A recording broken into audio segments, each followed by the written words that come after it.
amigos, que a paz do Cristo esteja em nossos corações. Narra-se uma história em que dois monges, após o tempo no monastério, aprenderam com o mestre a respeito da pureza e a respeito da prática do bem, de ajudar o próximo. E ao deixarem o monastério, caminhavam numa determinada estrada e conversavam. Um se referindo aos ensinamentos da pureza, lembrava os detalhes da fala do mestre, e o outro, por sua vez, comentando também o ato do bem, de fazer o bem ao próximo, de ajudar as pessoas.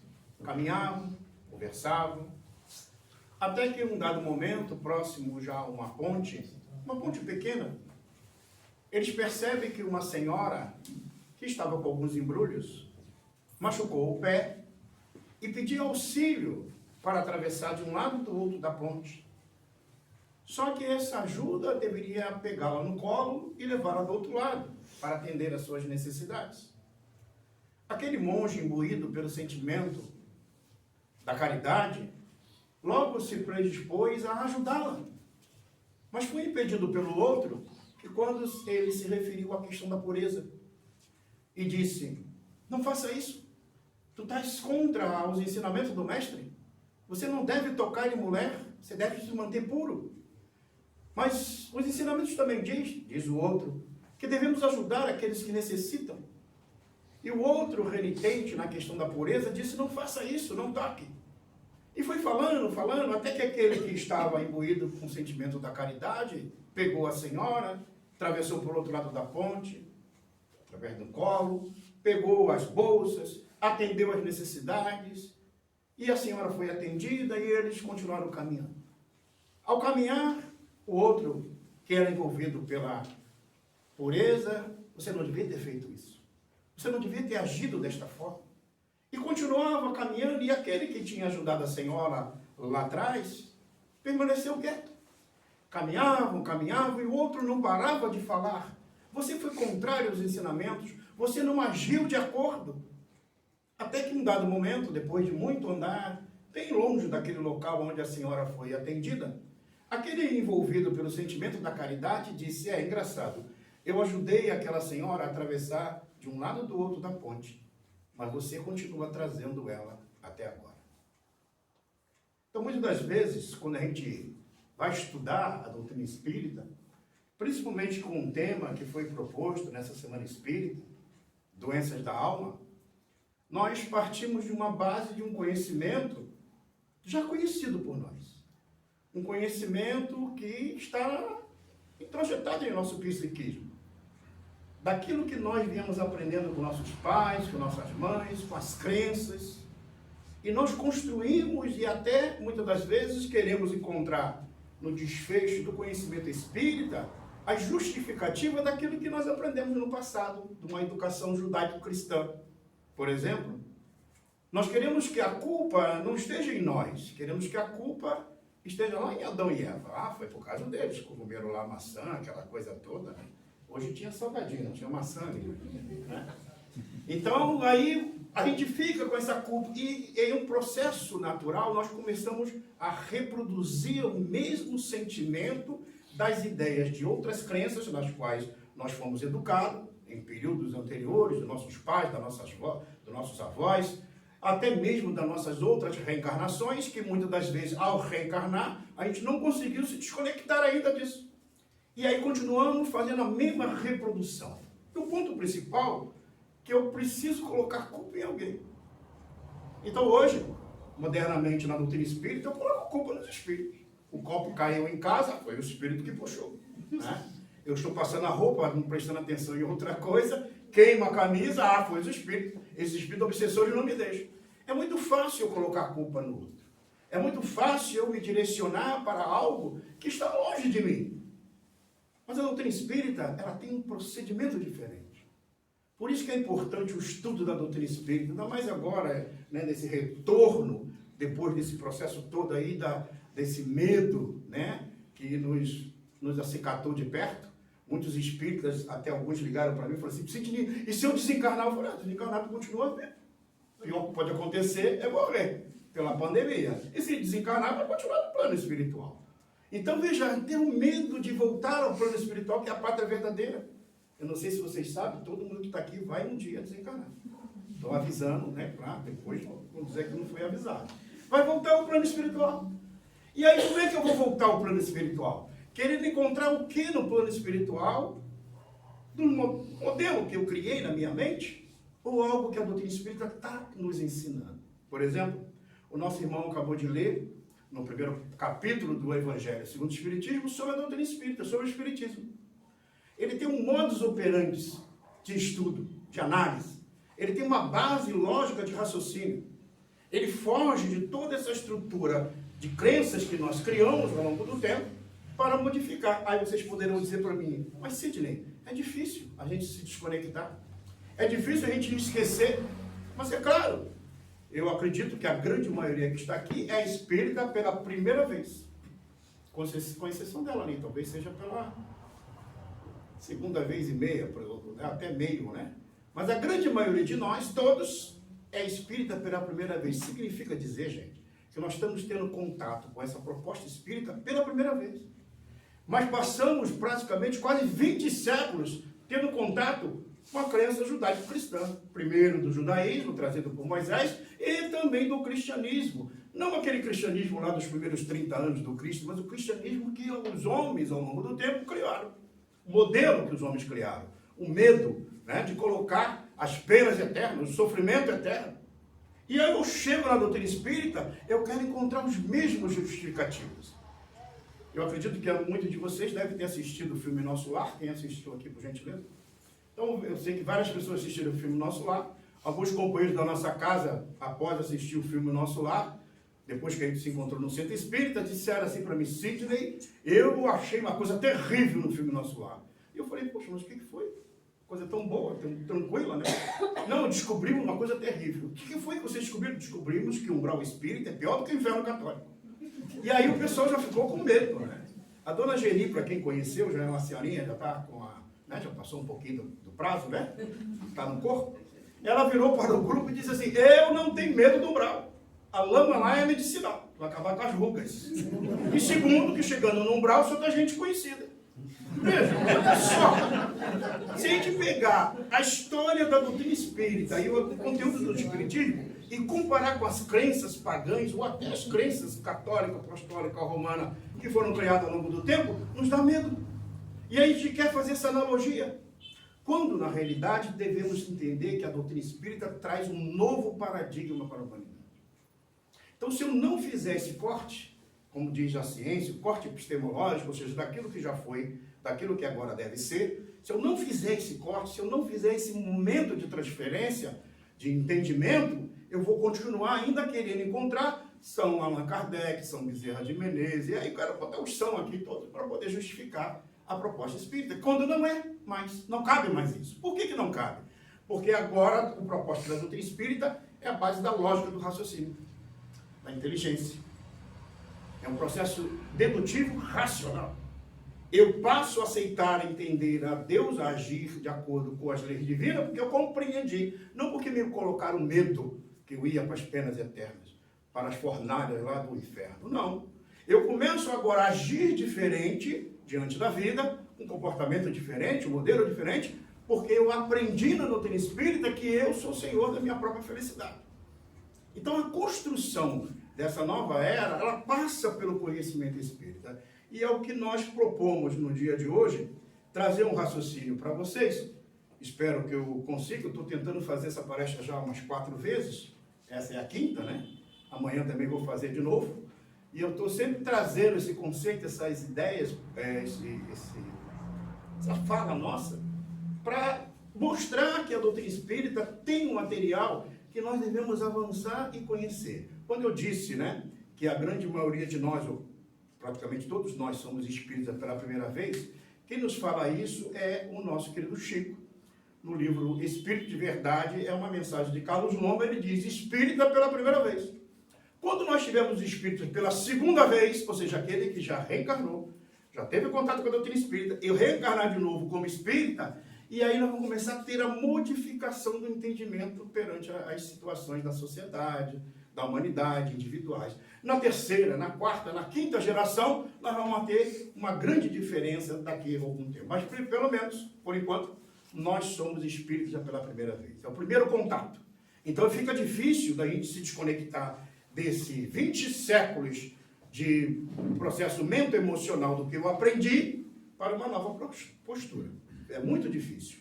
Por isso que a doutrina espírita ela traz a lógica, o estudo, o entendimento. Bom, nós vamos procurar trazer para vocês um entendimento, inclusive quem quiser depois ver o esquema, né, que nós montamos e vai ser apresentado amanhã através da live, vai ser feito lá pelo Raio de Luz, o pessoal do Cercal está passando na forma deles.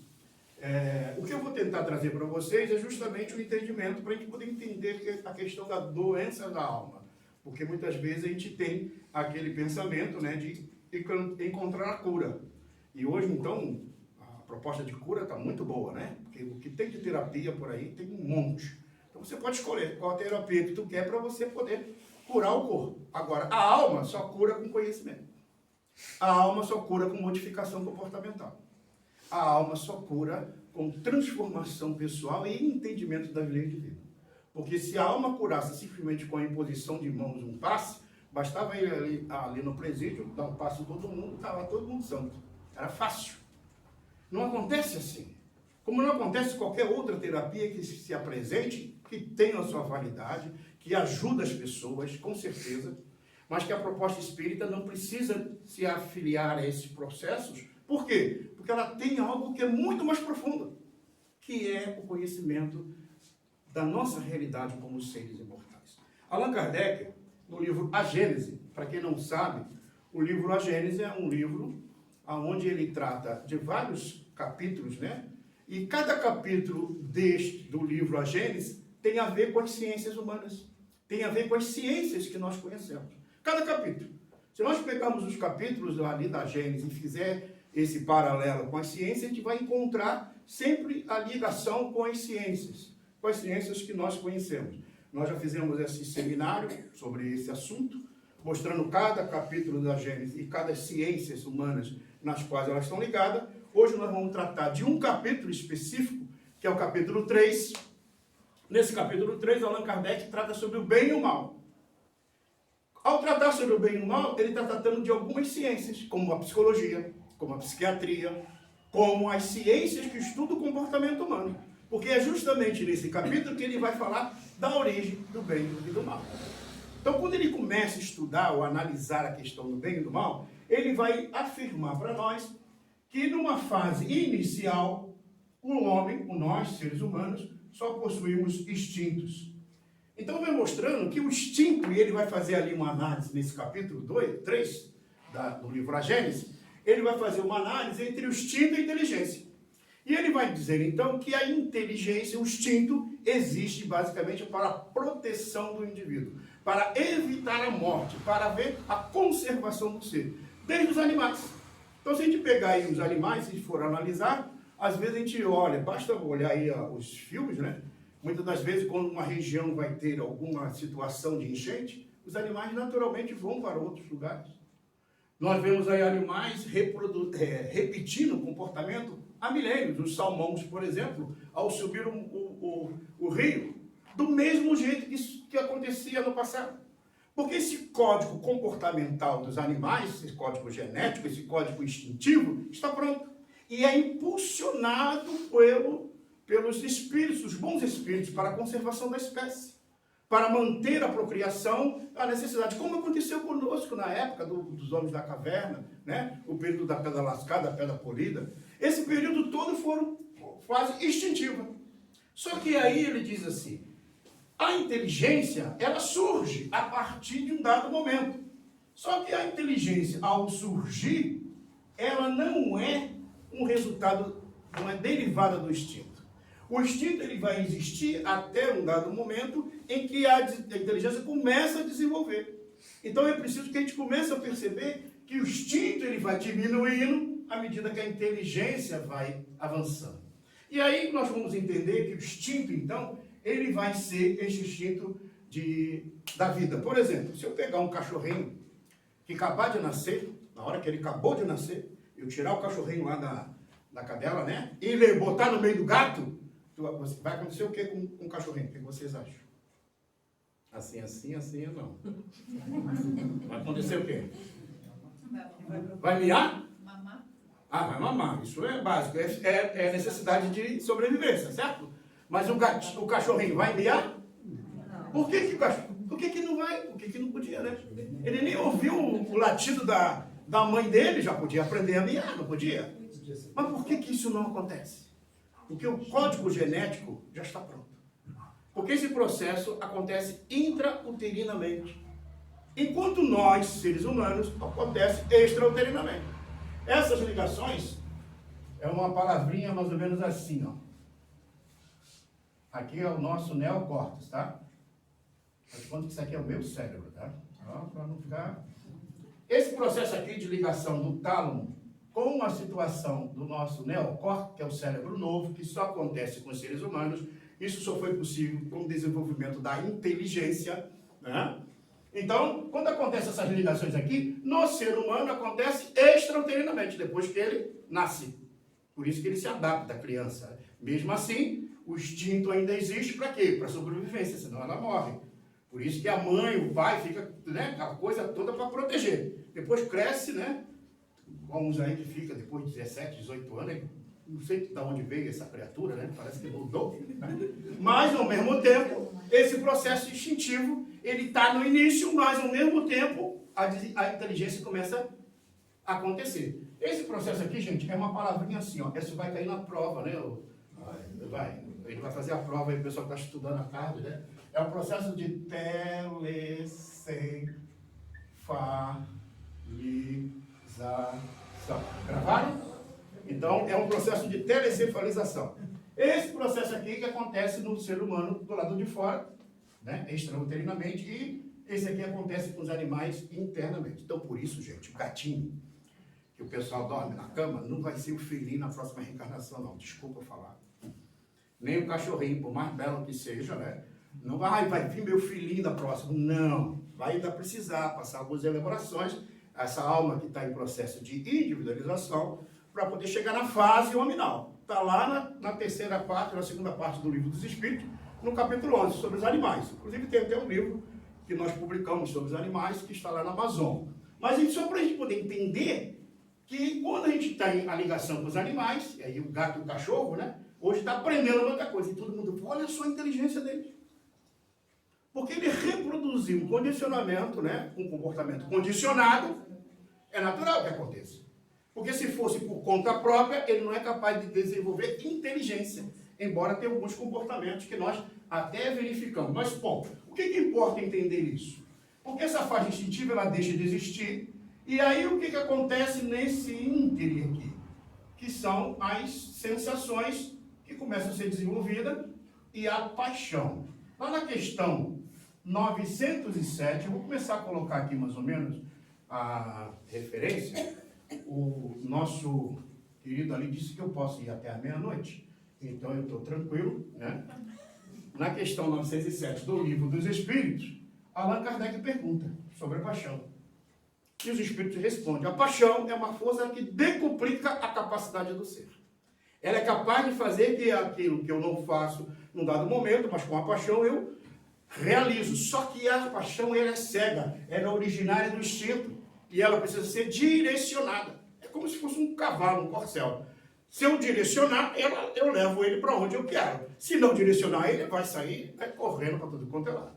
Vou dar um exemplo da paixão, só para vocês terem uma ideia. Imagine aquele pequenino, né, que depois cresce, já começou a ficar mais adulto, tem um quarto dele, ele não toma banho, não corta cabelo, né? Aquele quarto que é uma loucura, ninguém entra. E aí o pai, a mãe, está lá, a mãe tentando de tudo educar aquela criatura e nada, ele não muda de jeito nenhum. E não estuda, não quer saber de nada. Tudo bem. O tempo passa e um belo dia ele corta o cabelo, ele toma banho, ele começa a estudar, ele começa a arrumar as coisas. E aí a mãe fica, tá vendo? 17 anos de educação, agora ele mudou. Mudou, mas mudou, tá vendo como é que foi bom pegar no pé dele? Aí o pai fala para ela, não é bem isso não. Claro que é, claro, veja bem, olha só. Foi a minha educação que ele mudou. Não foi bem, não. Foi o que então? É que agora ele está apaixonado. Ele se apaixonou pela menina da escola, que é limpinha, estudiosa. Veja, 17 anos de educação não é capaz de fazer o que a paixão faz. Só que a paixão é capaz de dar esse impulso para você. Mas ela é como se fosse você dar um pulo, mas para sustentar o voo depende das outras elementos. Porque ela te dá essa impulsão. Por isso que muitas vezes os casais começam apaixonados. Gente, dura 2 anos, tá? Para quem não sabe. A força da paixão. Aí para dar uma mexida aqui, ele bota uma outra força, que é a força sexual. Aí fica legal, beleza, aí dura mais um pouquinho. Mas se não tiver amor, o que acontece? Quando aqui começa a enfraquecer, precisa mais uma terceira força, que é a força do amor. Se o amor não perdurar nas relações, ela deixa de existir. Então vejo que muitas das vezes nós estamos sendo impulsionados por uma força que está intrinsecamente na estrutura orgânica na qual nós estamos ligados, nos impulsionando para frente, gerando a capacidade das sensações que eu tento atendê-las de tudo quanto é forma, e a paixão ela vai tendo esse impulsionamento. À medida que eu vou desenvolvendo a inteligência, esse processo vai reduzindo a sua força, vamos dizer assim, vai reduzindo. Por quê? Olha só que interessante. Na lei de destruição, que está no livro dos Espíritos, e eu estou sempre dizendo, para depois o pessoal assim, Sidney, você falou isso, eu vou lá ler para ver se é verdade mesmo. Então vai lá. Na lei de destruição, Allan Kardec, ele vai dizer o seguinte, melhor, os Espíritos vão dizer o seguinte, existe a destruição necessária e a destruição abusiva. A destruição necessária, por exemplo, é o maremoto, o terremoto, as pandemias, as doenças, que faz o quê? Tem uma tendência a impulsionar o progresso.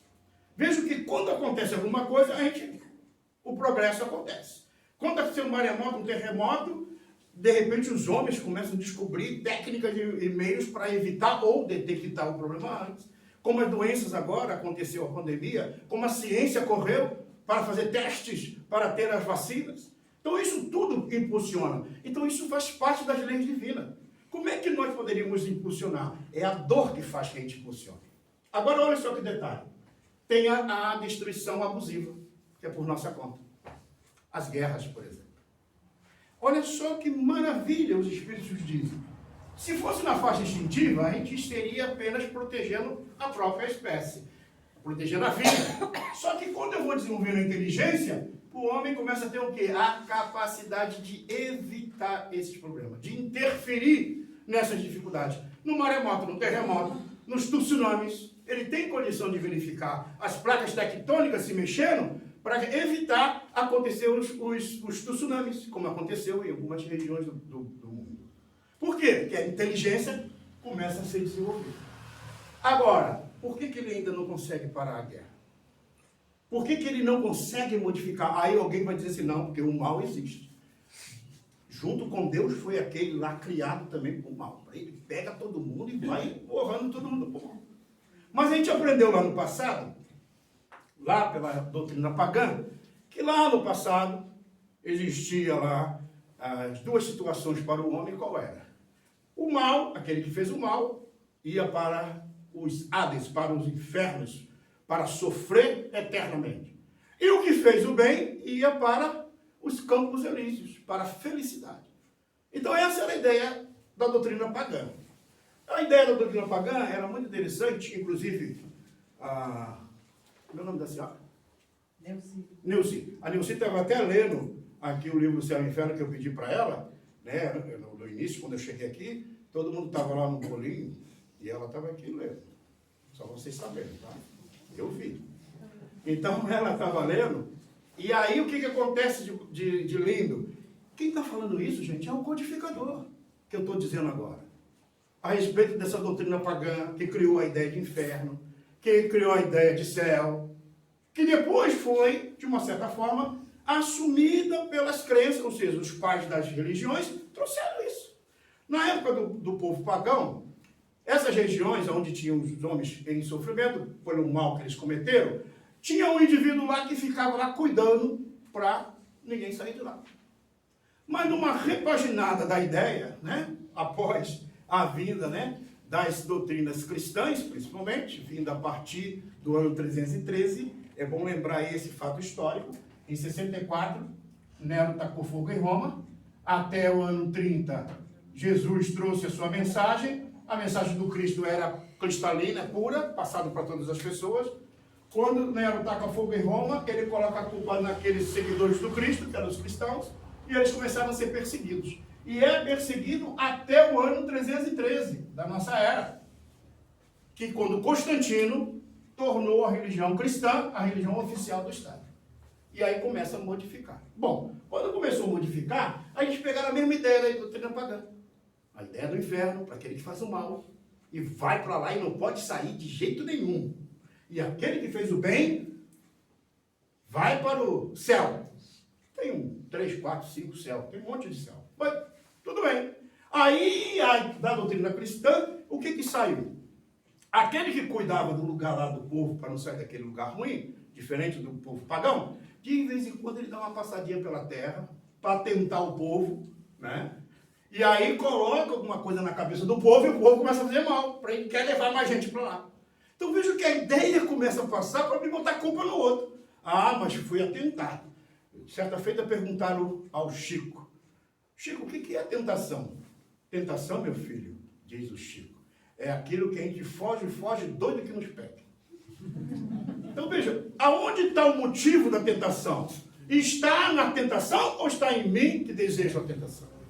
É a mesma coisa que alguém fala assim: eu não bebo. Água na boca. Eu não fumo, mas... Então veja, enquanto esses vícios que eu ainda nutro em mim, porque eu tenho uma matriz dentro de mim, porque eu me permito a isso, enquanto isso não modifica, eu não consigo me vencer a mim mesmo, eu não consigo me identificar como espírito imortal. Bom, só que aí, olha só que interessante. Os reis, sabendo disso, tá? Que aquele que fosse mal ia para esses lugares de dor, de sofrimento, e não saía de lá, os reis chamaram os pessoal da igreja, da crença. Na época, eu não estou falando mal de crença nenhuma, por gentileza, eu só estou dando fatos históricos, tá? Isso está na história. E aí eles pegaram e disseram assim: olha, vem cá, esse negócio de ir para o inferno aí, sofrer, eu sou rei, sou sangue azul. Nem sei se tinha sangue azul naquela época, né? Mas eu sou rei, sou sangue azul, como é que eu vou passar por isso aí? Vamos dar um jeito, né? Aí em 589, aqui primeiro em 555, a reencarnação foi considerada heresia no concílio de Constantinopla. Em 589, no concílio de Niceia, foi criado o purgatório. Opa, o purgatório dá para sair. Deu? Deu para entender? Então antes não podia sair, mas se você for para o purgatório, dá para sair. Foi por isso, gente, que Lutero, lá em 1517, ele protestou dentro da igreja dizendo o seguinte, que ele era padre, disse: não é correto cobrar as indulgências, o perdão. E aí eu chego na casa espírita, uma repaginada, não, vou tomar um passo, porque eu acho que eu pensei umas coisas que eu não devia. Eu agi, antes eu ia na igreja, eu confessava. Como no centro espírita tem água frutificada, né? Eu tomo água frutificada, e vou tomar passe, eu tenho que mudar. Veja até que ponto eu estou apenas fazendo uma transposição de um comportamento para cá. Quando na realidade a doutrina espírita tem outra proposta. Bom, mas para que a gente possa, antes de meia-noite eu termino, a mensagem de Lázaro sobre obediência e resignação. Aí ele vai dizer lá, a obediência e a resignação, ela faz parte desse processo de desenvolvimento. E é interessante que nessa mensagem, que está no capítulo 9, tá? Do Evangelho segundo o Espiritismo, ele vai falar sobre essa obediência. Ele diz assim: cada época, cada período, cada geração é marcado por um vício e uma virtude. Aí ele diz: a virtude da vossa geração é a atividade intelectual. Opa, tem a ver aqui com a inteligência. E o vício da vossa geração é a indiferença moral. Aí nós começamos a identificar algumas coisas. Primeiro, se a inteligência foi desenvolvida, aí vocês poderão mais sentir, mas como é que a inteligência acontece? Então vamos lá. Questão 23 do Livro dos Espíritos. Os Espíritos perguntam, o que é o Espírito? Aí os Espíritos respondem, é o princípio inteligente do universo, o Pio. Tá? Todo ser inteligente é capaz, né, de elaborar pensamento. E o pensamento, para poder se tornar realidade, ele se utiliza do instrumento chamado vontade. Então, quando esse pensamento que eu tenho, não importa qual seja, para que ele possa se concretizar, eu utilizo a vontade. É um mecanismo que faz que ele seja realizado. Então, quanto mais desenvolvimento do meu pensamento, mais a minha inteligência, maior a minha liberdade para usar o quê? A vontade. Surge, então, o livre-arbítrio. A minha escolha é que faz eu ir para um caminho e para o outro. Quando eu me deixo levar pelas questões instintivas da matéria, do egoísmo, do orgulho, eu faço escolhas indevidas. E aí existe o quê? Em contraponto, a dor, o sofrimento. Já deu para entender que os espíritos não têm culpa nenhuma, né? A culpa é nossa. Porque na medida que eu começo a perceber, desenvolver minha inteligência, eu começo a verificar, será que até que ponto a obsessão é culpa minha ou é culpa dos espíritos? É mais fácil botar a culpa nos espíritos, né? Porque é o que a gente sempre fez no passado. Era a culpa de Adão e Eva, era a culpa do demônio, era a culpa do diabo, era a culpa. Só que a doutrina espírita vem cá, peraí, chega. Para de botar a culpa nos outros. Assume a responsabilidade. Tu não é um ser inteligente? Tu não é capaz de evitar as tragédias materiais? Tu não é capaz de evitar os tsunamis, as doenças, as pandemias, salvar vida? Tu és capaz de mudar também o teu comportamento. A inteligência, ela faz parte desse processo. Então, quanto maior a liberdade, o livre-arbítrio, maior o que? A responsabilidade. Por isso que nós temos uma lei de causa e efeito. Na medida que eu ajo, eu tenho uma consequência. Aí vocês poderiam mais sentir. Então, quer dizer que a responsabilidade é tua, não tem outro meio. Certa feita, fazendo um seminário lá em Florianópolis, falávamos a respeito da questão 886 do Livro dos Espíritos, aonde Allan Kardec diz o seguinte, como é que Jesus entendia o termo caridade? Aí os Espíritos dizem, Jesus entendia o termo caridade como sendo benevolência para com todos, indulgência com a falta alheia e perdão das ofensas. Então vamos lá, vamos ver se a gente é benevolente. Então a gente já olhou as coisas no mundo, hoje no Facebook, a gente olha aquelas postagens, né? Ai, que pena que ele está postando isso. Não é assim? A gente ora pela pessoa, não é? Mas postou de novo isso. Ah, eu vou orar mais por ele. Não é assim que ele faz? Ou postou alguma coisa e a gente já quer postar outra também. Ah, ele escreveu, eu vou escrever também. Então, o que é ser benévolo? É ter um olhar de bondade. É aquilo que Jesus disse, está lá no capítulo 4, do capítulo 5 do Mateus. Se teus olhos forem bons, todo o teu corpo será luminoso. Olha, Jesus já dizendo para nós que a responsabilidade é nossa. Então, a maneira que tu vê, tu pode permanecer em trevas ou em luz. Escolhe a maneira. Então, benevolência. Benevolência para com todos. Indulgência com a falta da lei. O que é ser indulgente? É ser doce por dentro. Todo mundo é doce. Maravilhoso, né? Depois do salgadinho, né, todo mundo fica doce. Passou o efeito do açúcar. O que é ser doce? O que é ser indulgente? Indulgere. É você ter indulgência. Puxa, o outro errou, mas...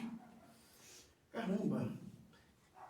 Eu também... Acontece também, eu fiz também isso ontem. Ninguém viu, mas eu fiz. Mas eu critico o outro. E perdão é agir como se fosse Deus.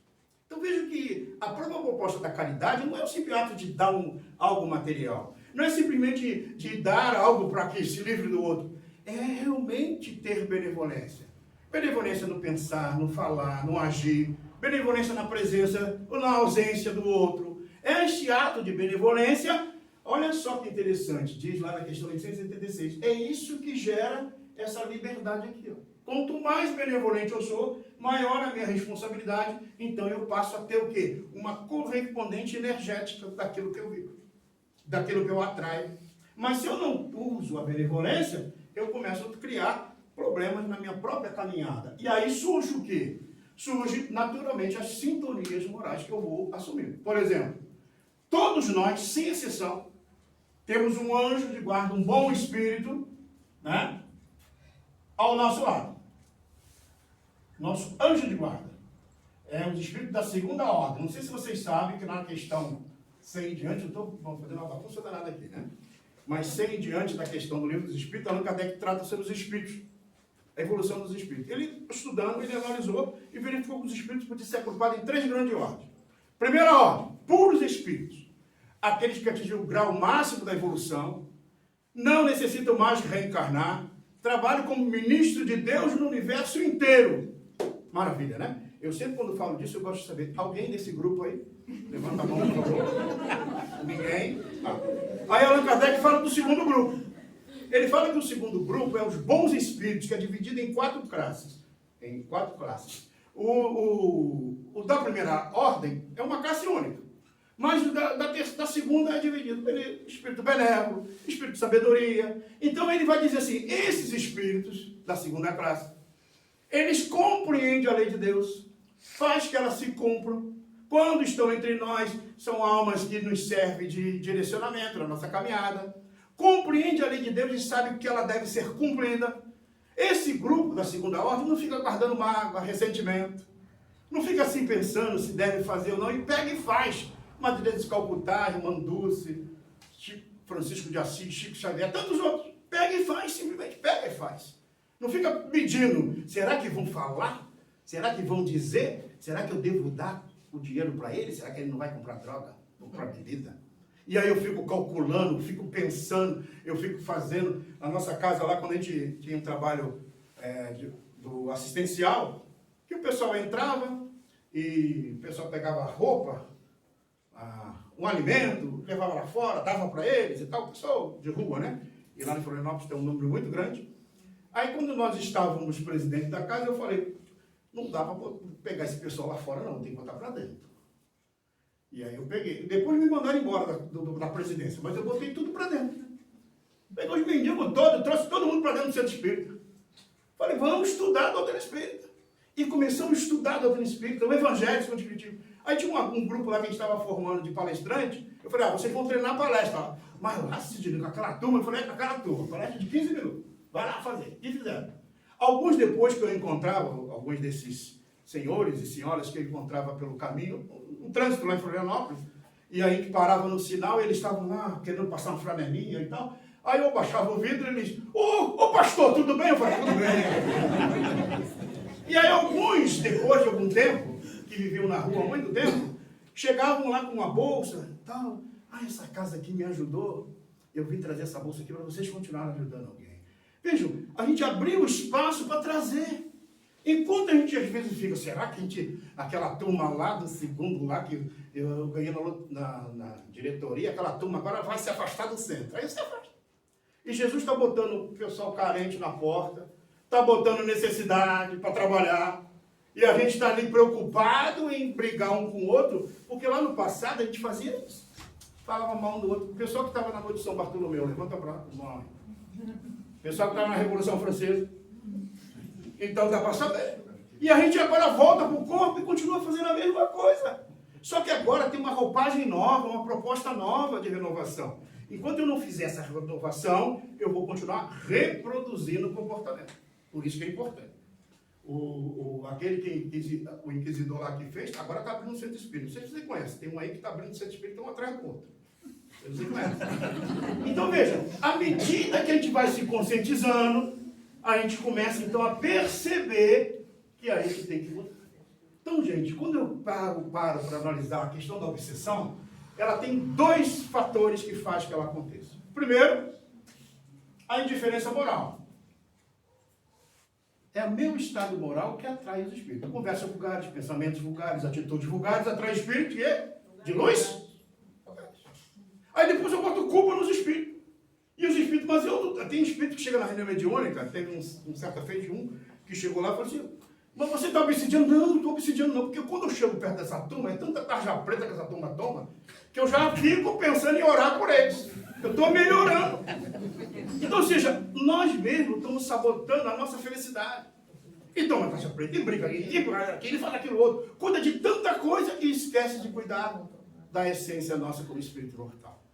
Então, muitas das vezes, a gente coloca a culpa. Então, a primeira origem é a indiferença moral. E a segunda é, devido ao nosso estado das sensações da paixão, nós nos deixamos levar por muitas coisas, criamos dificuldade, e aí o que gerou?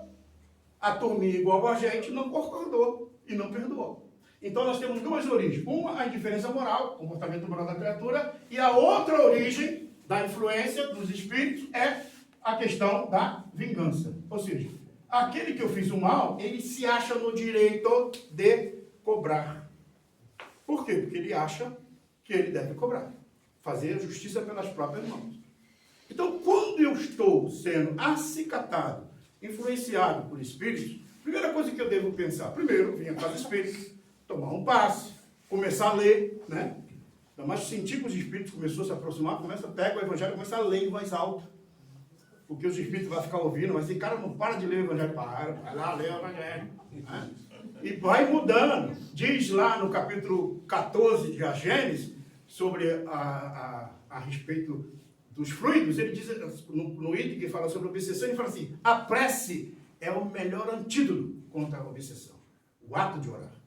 Mas não é o ato de orar simplesmente, Pai Nosso, não. Essa aproximação, está lá na questão 659, 658, é aproximar. É você pensar em Deus, você se aproximar de Deus. Aí o Kardec, já sabendo que a turma está bem obsidiada, ele falou, eu vou botar umas mensagens aqui no final. Aí no capítulo 28, ele botou um monte de prece. Tá pensando em fazer coisa errada? Leia aqui antes, para ver se a prece está ali. Aí tu faz uma oração, vê se acabou de nascer alguém, tem uma prece aqui. Quer pedir um conselho? Tem uma prece aqui.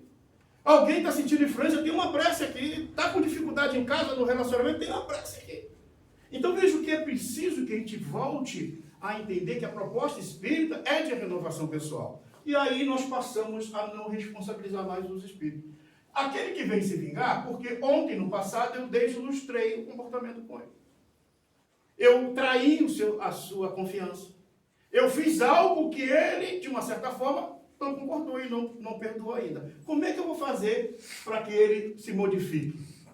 Eu vou ter que agir no bem. Mesmo que ele olhe assim e fale assim, não adianta. Ele fala ali, fala, não muda não. Continua falando, continua tentando. Até que um dia tu vai fazendo, através da própria atitude, o convencimento. E a indiferença moral é só se modificando. Então, por que isso acontece? Na questão 614 e 615, e aí vocês poderão dizer, mas Sidney, está tudo lá nos 10 mandamentos, né? Como deve agir, que foi o que a gente aprendeu, não foi assim que a gente aprendeu? A questão das crenças antigas. Mas na questão 614 e 615 do Livro dos Espíritos, Allan Kardec pergunta aos Espíritos sobre a lei de Deus. Aí os Espíritos respondem, a lei de Deus é eterna e imutável como o próprio Deus. O homem, o ser humano, só é infeliz quando dela se afasta. Opa, já descobrimos as doenças da alma. Por que nós somos infelizes e temos doença na alma? Porque nós nos afastamos das leis divinas. Por que nós nos afastamos da lei divina? No início, eu estava sendo direcionado pelos bons espíritos. Na medida que eu desenvolvi a inteligência, eu passei a ser senhor da minha própria liberdade. E pela minha liberdade, o que eu fiz? Eu compliquei o caminho. Eu fiz escolhas erradas. E ao fazer as escolhas erradas, agora eu tenho que reparar. E como é que eu vou reparar? Primeiro ele dá um corpinho maravilhoso. Reencarna, meu filho. Vai lá. Reencarna, aproveita, a gente vai. Aí ele reencarna de novo, reencarna 10 vezes. Na 10ª vez, quando a gente encontra o nosso anjo de guarda, lá no plano espiritual, ele diz assim, como é que foi na Terra? A gente até chora um pouquinho, né? Não, lá na Terra, meu Deus, terrível lá. Chora para dar uma sensação, né? E aí ele pega a tua ficha e olha assim e fala assim, pô, eu estou vendo aqui que tu te equivocasse de novo. Ele nem fala que tu caiu. Fala isso. Tu equivocasse de novo aqui, te equivocasse nesse ato aqui. Não aguentei, não. Mas eu estou vendo aqui na tua ficha que é a 15ª vez que tu foi para fazer isso e não fez. E aí começa a complicar. Então, quando eu não consigo fazer, vai começando a dor a apertar um pouquinho. Vai vir um corpo que já vai ser um pouquinho diferente. Vai trazer uma dificuldade ali, outra dificuldade aqui. Vai começar a reencarnar, porque todo mundo quer reencarnar em, né? Tudo quanto é canto. Hoje a gente vai reencarnar ali, reencarnar aqui, já reencarnamos na França, na Europa, tem a turma, não sei se vocês sabem que quando Allan Kardec, né, tinha publicado o Livro dos Espíritos, todo o trabalho da codificação, estavam todos organizados, ajustados, e a França, na época, depois da Revolução Francesa, de 1793, tinha um karma coletivo. O que é o karma coletivo? Eles cometeram tanto mal, porque era guilhotina para tudo quanto é canto, tiraram vida de várias pessoas, basta pegar a história e ler, e esses espíritos continuaram poluindo a psicosfera da França. E eles trazendo o quê? Dificuldade para o desenvolvimento da França. E aí o que aconteceu? Ismael, que é o mentor espiritual do Brasil, chegou lá para São Luís, que é o mentor espiritual da França, e falou assim, olha, o nosso Senhor Jesus Cristo falou que o cristianismo novo, renovado, o novo consolador, vai para o Brasil. E ele, mas para o Brasil? Não, mas dá um tempo aqui. Não deu. A Joana d'Arc veio, tentou mudar, vocês continuaram, tentamos fazer isso e aquilo, não deu. A queda da Bastilha foi além, o Robespierre, aquela turma toda. Quem estava lá sabe disso que eu estou falando, né? Aí, o que aprontaram? Bom, então não tem jeito, não tem jeito. Aí, o que São Luís pede? Ismael falou que a árvore do Evangelho vinha para o Brasil, ou seja, a proposta nova, né, do cristianismo, do espiritismo. Ele falou assim, então tá, então faz o seguinte, Ismael pede ao nosso Senhor Jesus Cristo para dar uma limpeza psíquica na França. Aí Ismael conversou com Jesus, Jesus falou, não, tá bom. 2 milhões de franceses reencarnaram no Brasil. Aí tá todo mundo reencarnado aqui, um reconhecendo o outro. Olha assim, tu aprontasse comigo, tu é um jacobino, não, fica só, né? Aí reencarnou no Brasil, o que estão fazendo? Tudo com soldado da Europa. Aí vão, e depois saem, fundam o Centro Espírita, fundam a Federação. A maioria são 27 federativas que existem no Brasil, no mundo inteiro, criada por brasileiro. Ou seja, o europeu que veio para cá, reencarnou, agora volta para lá. Porque faz parte do processo de ajuste. É assim que vai acontecer. Mas olha só que beleza é a doutrina espírita. Ela me mostra essas informações para quê? Para que eu comece agora a construir uma vida diferente. Todo mundo fala da nova geração. Todo mundo fala do terceiro milênio. Todo mundo fala, agora entramos no mundo de regeneração. Aí eu fico olhando, tá fazendo o quê? Não, agora estamos na regeneração. Uma coisa boa. Tá, mas e tu? Tá fazendo o quê? Não, estamos na nova regeneração. Nem leu sobre regeneração, que está no capítulo 3 do Evangelho segundo o Espiritismo. Nem sabe o que é isso. E fica reproduzindo. E aí acredita que a regeneração simplesmente mudou, tudo bem. Gente, o grau evolutivo de um planeta, de uma terra, de um mundo, tem a ver com seus habitantes. Enquanto a turminha não melhora, não muda o estado evolutivo. Nós somos um mundo de provas e expiação. Estão querendo entrar no mundo de regeneração, mas ainda continuamos com as mesmas atitudes do homem velho. Aquele lá da caverna, lá, com as mesmas paixões. E aí botando culpa em quem? Nos espíritos. E os espíritos falam, mas ele me matou na outra.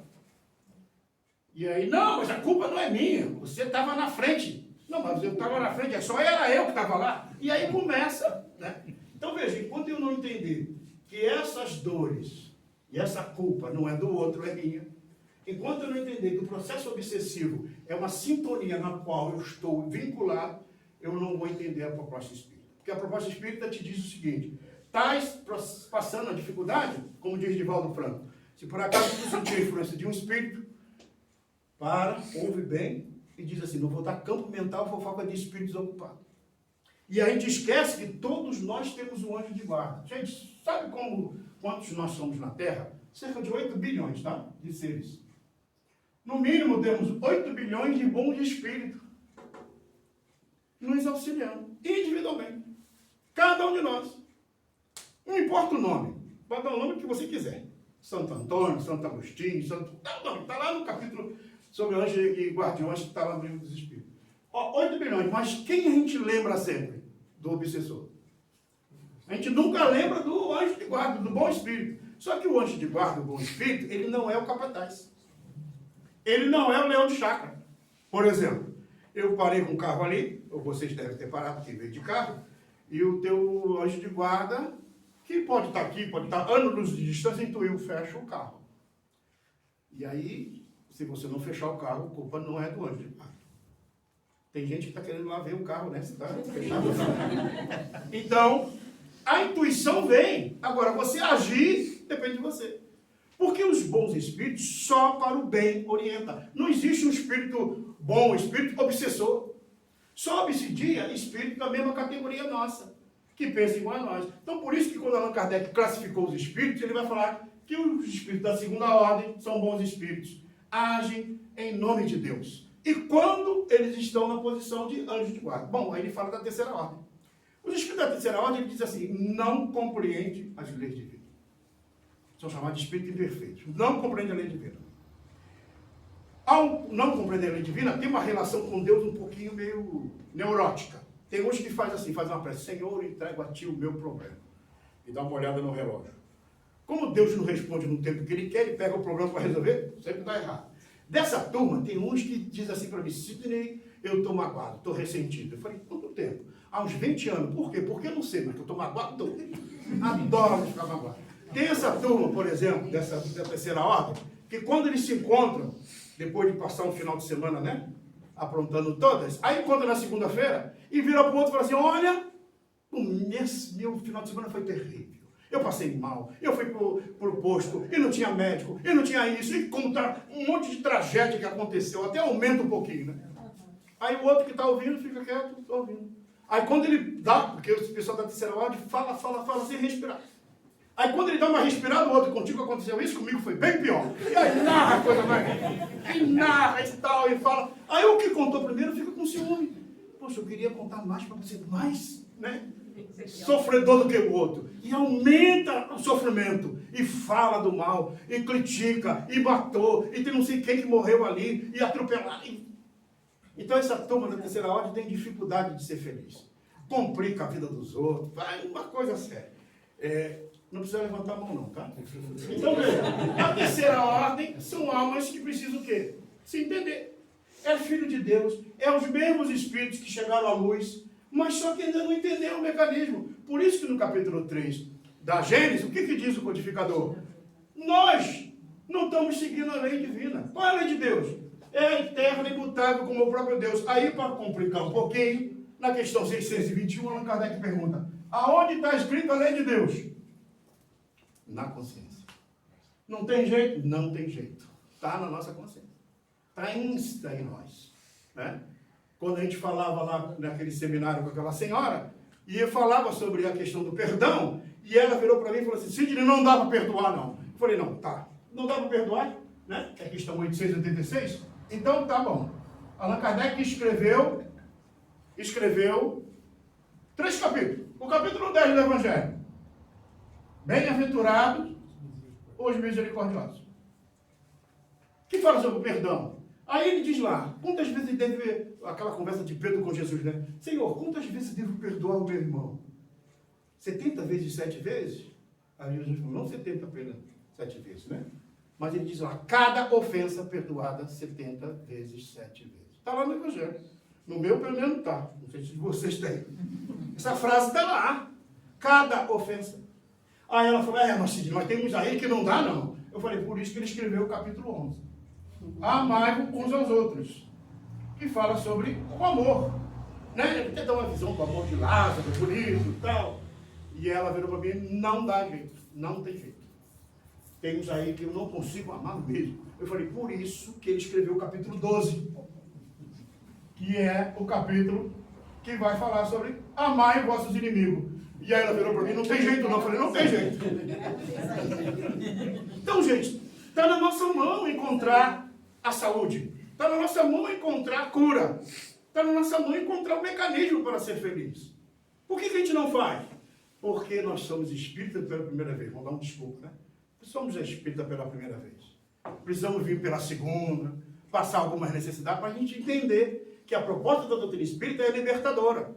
Ela não é contra nenhuma crença, ela não é contra ninguém de outras pairagens religiosas. Pelo contrário, querem chegar cheio, querem conhecer, conheço, sem problema nenhum. Mas se você quer seguir o caminho da doutrina espírita, você precisa entender o mecanismo como funciona. E aí você vai entender que você é o construtor da tua própria felicidade. Não é o outro. Não são os anjos de guarda que vai fazer aquilo que eu tenho que fazer. Eu posso agora aqui receber uma boa intuição, uma boa vibração, a prece da nossa irmã aqui, né? que mexe no nosso coração, as palavras do nosso companheiro, e a gente sai daqui feliz da vida, mas deixou uns probleminha em casa. E aí quando chega o probleminha está lá, porque o probleminha não veio, só veio eu. E aí chego lá, vamos supor que foi a esposa que veio e o marido ficou. Quando chega em casa, olha para ele com um olhar de bondade. Já aproveita, dá um abraço, passa a mão na cabeça, dá um passe, para dar uma acalmada. E já fica pensando naquilo. E se é um homem que está aqui e a esposa está em casa, que ele vai chegar lá, e aí ele fala assim, vamos jantar fora. Quer dizer, já dá uma notícia boa, ao chegar logo, porque se ela já está pensando coisa, né? E sai ali como sanduíche mesmo. Ou seja, quem é que vai fazer a mudança daquela atitude que ficou desajustada no lar? Não vai ser os espíritos, não. Não vai sair os anjos de guarda aqui para agora vamos lá acalmar a mãe, acalmar o pai, acalmar o esposo, acalmar a esposa. Não. Quem vai fazer isso somos nós. Por isso que ao receber a condeia, um pedacinho do pãozinho do Evangelho, agora eu tenho que cultivar isso, levar em casa. Agora eu tenho que perdoar, eu tenho que amar. Aí não dá para perdoar, não. Aí o capítulo 12, Jesus. Aí pensa no capítulo 12. Mas eu tenho que perdoar? Tenho que perdoar. Capítulo 12. Leia o capítulo 12. Fica lendo a noite toda o capítulo 12. Até você entender que é o seguinte. Quando ele diz lá, amar os inimigos, não é sair de braço com um amigo. Como a gente abraça um amigo. Amar os inimigos é o quê? Não desejar mais o mal para ele.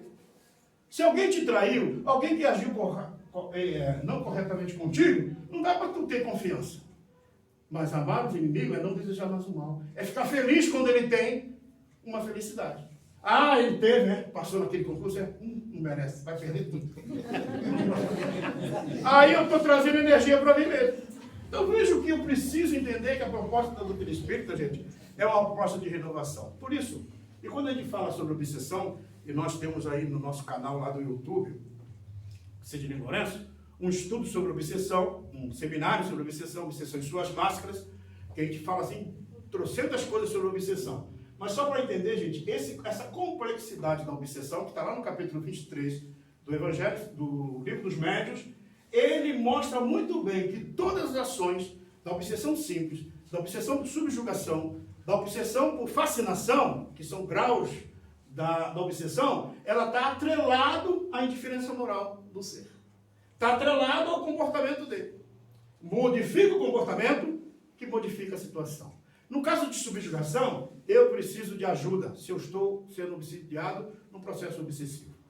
Mas se eu já estou numa situação de obsessão simples é igual a neurose. Por exemplo, eu vi que quando eu cheguei aqui, eu parei ali, eu vi que tinha um pessoal ali do outro lado ali falando de mim. Na hora que eu entrei ali, o pessoal parou de falar.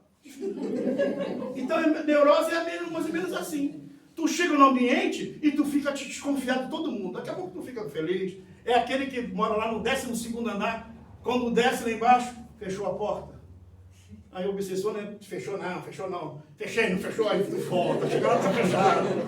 É obsessão simples. O que é obsessão simples, diz o codificador? É aquela que você pode se libertar dela.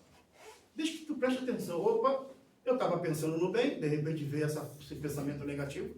Eu estava falando bem, de repente veio uma fala ruim. Aí você começa. Eu estava bem no ambiente de trabalho, chegou alguém contando uma história estapafúrdia, de crimes e tudo mais. Entra em estado de oração. Porque você entra naquela sintonia. Já a obsessão por fascinação, quando eu entrei ali, eu vi que estavam falando. E continuaram a falar. Ou seja, é aquele que acredita naquilo que ele realmente pensa. Já é um caso psicótico já. Já está no estado mais grave, né? E já a obsessão por subjugação, já é um caso esquizofrênico. Já tem um quadro esquizofrênico bem estabelecido. A pessoa não consegue se libertar. Por isso que ela precisa o quê?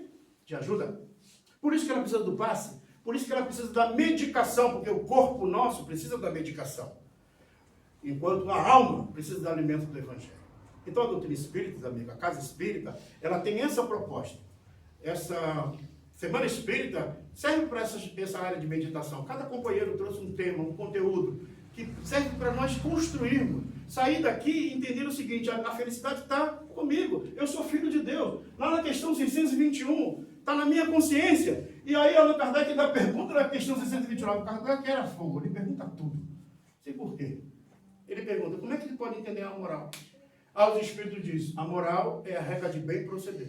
Proceder bem e agir de acordo com a lei de Deus. Está escrito aonde? Na consciência, não tem saída. Por mais que eu não queira, fazer. Ah, vou deixar para outra encarnação. Pode deixar. Vai continuar vivo mesmo. Né? Aqueles, por exemplo, que lá em 555, no Concílio de Constantinopla, decidiram que a reencarnação era heresia, já reencarnaram várias vezes. Não tem jeito. As leis de Deus, gente, não mudam ao bel prazer de cada um. Nós não temos esse poder. Porque a lei de Deus está estabelecida no universo inteiro. Está na nossa consciência. Por isso que Allan Kardec, lá na terceira parte do Livro dos Espíritos, ele vai trazer uma repaginação, uma visão diferente dos 10 mandamentos, de cada lei. E aí, quando a gente lê lá, a gente vai entender sobre isso. E para ir finalizando, lembro apenas no capítulo 3 do Evangelho segundo o Espiritismo, que vai tratar justamente a respeito sobre a evolução dos mundos, ou seja, há muitas moradas na casa do meu pai, que é onde Allan Kardec registra os espíritos na fase o mundo primitivo, o mundo